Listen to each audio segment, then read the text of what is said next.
All right, everybody. And again, like I mentioned in the beginning of this episode, of this segment, I said we are featuring special people that are doing positive things, right? So my next guest is Keri Singleton, right? He has a project coming up called Journey, and we're going to hear all about it. And thank you, Keri Singleton, for joining me on the show. So thank you for having me, Deborah. It's definitely a pleasure to be here on your show. Your set is beautiful. Your staff is awesome. Thank you. I have to give you that. Thank you. And yeah, so you was on my radio show. Yes. 2 weeks ago. 2 weeks ago. And we had a great conversation. Yes, the vibe was definitely good. So I appreciate you giving me a chance to talk on your platform. Isn't that nice? That's how we do. That's how we do it. Right, you're supposed to share the love. Like, you know, you come mine, come yours. It doesn't have to be, but it's nice. It should be. Sharing the platform, Right, sharing platforms for each other. Exactly. So I had a wonderful time at your studio, and then we had an event. So we just like we've been 3 times. Paths. We went 2-3 years without seeing each other. I know. The last time, you know, when we first kind of saw each other for a while was when we interviewed Korner. Do you right, remember? at the expo. At the expo. The expo, yes. And I went all this time without seeing you, and That's now terrible. here we go, bang, bang, bang, bang, 3 but times. It all comes around in full circle. Right. Professionals, when they meet each other, they know they're in the right spot. Right, you know that. Yes, that is true. yeah. So let's start off first, giving us, my audience, a little bit of background on you and your show and what it is that you do. So the Keri's Korner radio show is an internet-based radio show. We've been on the air for 7 years as of April 1st, 2020. And so what we're doing is on April 4th of 2020, we're having a 7-year anniversary party. Okay. And a lot of different moving parts and components will be happening at that event, which will be taking place at the Stewart Cinema and Cafe, which is in Brooklyn. It's in Brooklyn, yep. Okay. The Greenpoint section of Brooklyn, right on the East River, nice spot. So yeah, we'll be celebrating the show's 7-year anniversary. 7 years. And you know, in this business, that is a long time. I need to stop you though. So how do you feel about your journey so far? With the radio show, Gotta get some intimate thoughts from Keri. It's my baby, but the baby needs Pampers a lot of time. You know what I mean? You know how it is. You got a show. Right. And, you know, 7 years is a long time. We've had a lot of great guests. Okay, yes. We've had Melissa Morgan. We've had Melba Moore. We've had Eddie Levert Sr. Some legends. Adina Howard. I mean, just, I'd be doing a disservice, you know, by trying to name drop because I couldn't possibly. You'll miss somebody, then you'll be like, oh boy, people. later on, right? Yeah. High Five. Yes. Yes, who are mutual friends of ours. Yes. I mean, it's been a great experience. I know all your people that you mentioned. Of course, because we all know each other. Right. Yes, it's a nice tight circuit. It's been a great experience. It can be exhausting. What's the most tiring part for you? My staff. Your staff? I'm just kidding. I'm just kidding. No, Mr. Michael Cox is our photographer. He's been on board for like 6 years. And I got to meet him, right? When I went to the studio. He took your pictures. Right. 6 of the 7 years. DJs, we've only really had DJs the past year since we've been at our new studio in Brooklyn. What's the most difficult part, to be honest? Interns. Interns. Yeah, my current intern is dope. Okay. But interns, it's consistency with them, you know, so that's been one thing that I've learned is that everybody doesn't have your passion. Correct. Right? Yes. So it's a little different. Like I try to think outside of the box, right?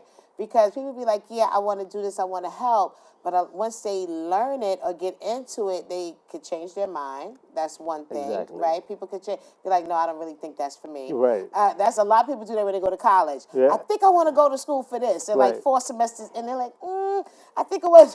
Right. You know what I'm saying? So it's something like that.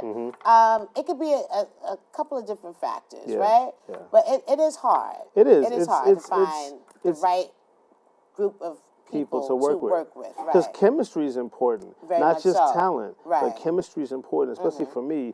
My interns often travel out of state with me to different events because my radio show is syndicated in 6 different cities. Nice. So we go to different events in different cities. Right. So yeah, it's very important that we ain't got to be best friends, but we got have some kind of good rapport and working relationship. You know. Definitely. So yeah, that's been the hardest part, I guess. How about time? Right? Like your regular life, doing the show? No, I don't have a regular life. No. Oh, no regular. It's just a show. It's just a show. Oh, okay. It's just a Okay, show. I try to have a little bit of. You're supposed to. Yeah, I try to have a little bit of both. I don't have a life. None at all. I'm an author. I have 2 books out. Okay. So between the books, I'm also the president of Intrigue Magazine. Okay. I manage a recording artist, Julia Robertson. Oh, nice. Who used to sing with Ex-Girlfriend and Full Force. Okay. And the radio show? Oh, no. And then my manager... Yeah, you really don't. My manager, Dion McGill, he wants me to now step into television. You should. So... You should. No personal life. But so how do you manage, because that's a full-time lane, and have your show, and like I've had a couple of artists reach out to me asking me to manage them. They're like, "Oh, I see you everywhere," and I'm like, I've always turned it down because I don't feel I can fully commit. I think that a manager should be, like, that should be what you do. Exactly. But I honestly feel like I can't do it, like, because I have so much going on. Right. How do you juggle that though? How do you take off one hat and put on another? Like, I guess I have to also give credit again to my current manager, Dion, who he wasn't. Helps you out a lot. He wasn't really on board for. I met him like a year ago at this talent showcase with another client of his, and I was like, "I'd love for you to manage me." He said, "I'll be your business advisor." Okay. So title. We'll try that first, first, try right? that first. But then I asked him recently. I said, "Look, man, come on. You know, I got a lot of things going on, but I mean, he's brilliant. He's got a lot of creative juices. He's got great energy, and he's consistent, and I love that. So." That works. That helps Right. because, you know, with all the things that I have going on, and I also host a television show. It's a lot of moving parts, and you just really have to have, a circle around you that brings it all together and makes it work. Right. So, No, that's true. Yeah. So that leads us to the journey. Yeah. Journey. That's happening April 4th. So tell us about that. And you also have a spoken word album. So tell us about that as well. So the radio show's 7-year anniversary is being celebrated on April 4th, 2020. Okay. At the Stewart Cinema and Cafe in Brooklyn. Right. We're also debuting that night my first poetry book. Oh, and you write poetry. Yes. I've actually been writing poetry longer than anything else. You're an artist yourself. You know what I mean? Like, artistic. Right. Yeah, sort of artistic. So we're going to celebrate the release of my poetry book, but it's an audio poetry book. Nice. That's something different. So what I did was I recorded 5 poems that'll be released on Spotify and Apple and iTunes, etc. 3 of those poems were made into music videos. Nice. And I'm working with some awesome producers, Quay Jones, Leo Frias, and a huge actual team of college. They kids that go to a film school in Manhattan. Nice. So they made 3 of my poems into music videos, which will be featured that day on the screen. And they were also doing a celebrity toast, and so it's a huge event. And the poetry book is called Journey. It's called Journey because it talks about my journey. Nice. You know, share something. Share a little excerpt. Oh, something. I can't do it because because one of my biggest issues at this point is when we go to film these videos, I can never remember the words. I always got to have the book in front of me. Okay, I got you. We've had to even be creative with ways so I could read the words without people seeing it. Right. Oh, okay, I got I'm it. awful. I couldn't tell you the line of one poem right now. Okay, but basically, the whole synopsis of it is about your journey. From what point to what point, though? So now, as far as the videos are concerned, one is called Journey. Okay. That is about my life story. Okay. Oh, they have, like you said, it's 5 different ones. Okay, what's the next one? One is called Like Me You Are. It's a love letter that I wrote to New York City. Oh. So when the person hears the poem, they think I'm talking about a girl. But I'm talking about a city.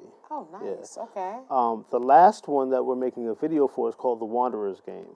So The Wanderer's Game was first a poem, then it became a book, then it became a Broadway play. So that poem is about a male escort, which ain't me. so we. I was like, ooh, okay. No, we got to be clear. Okay, it's not you. No, we got to be clear. But it is based on an actual person. It's based on, when I first moved to New York in 1996, I did the roommate thing, just like everybody else does the roommate thing, right? And I had roommates, I don't want to say any names. Thankfully, I've had a lot of roommates, so I'm not spilling the beans. Right, yeah.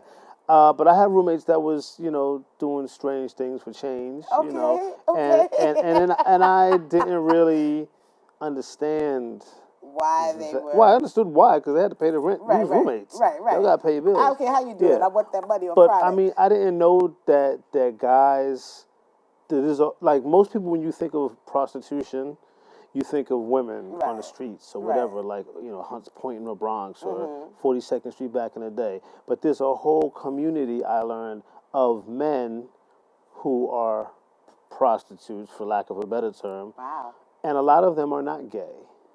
Right. They're doing it for money. Right. But they have girlfriends. They have wives in some cases. Wow. And the Wanderers game is about that very subject. It's about a person who is a male escort, who does, sell sex for money, but he's not even into that. And that's what the book was about. Okay. In the book form, the guy's got a girlfriend. He's not the least bit attracted to guys, but he does it because, that's how he gets money. Oh. So okay. It's a whole thing that I learned about from, living in New York. And the crazy thing is that because I'm originally from Boston, when the book came out, a lot of people thought, because in the book, the character's from Jersey. He moves from Jersey to New York. He wants to be an actor. He's doing the prostitution thing on the side. When the book came out, people were like, wait a minute, you're from out of town. They're trying to connect Yeah, they're trying to connect the dots. You're from out of, like, it's not me. No. I think, right. Yeah. You need to put that, little disclaimer, this is not about Coco, my life. I tried. That book came out in 2013. It is not 2020. And they still think it's you? So what we did with the video, that video, I'm not in it. Okay, look, you don't even want, look, I'm not even going to be, don't get me nowhere. My face is not in it. Right. You hear me reciting the poem. Right. But we ended up getting a brilliant young actor who actually used to be a porn star. Oh.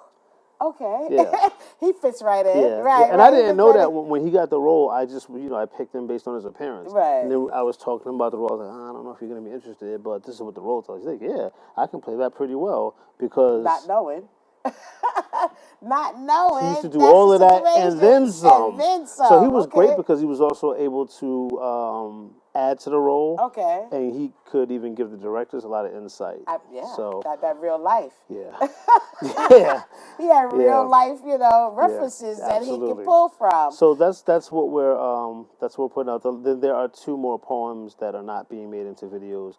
One's called The Mask. That's about me basically giving my truth to the world. Okay. And then the final one is called Orgasmia, which is... Orgasmia.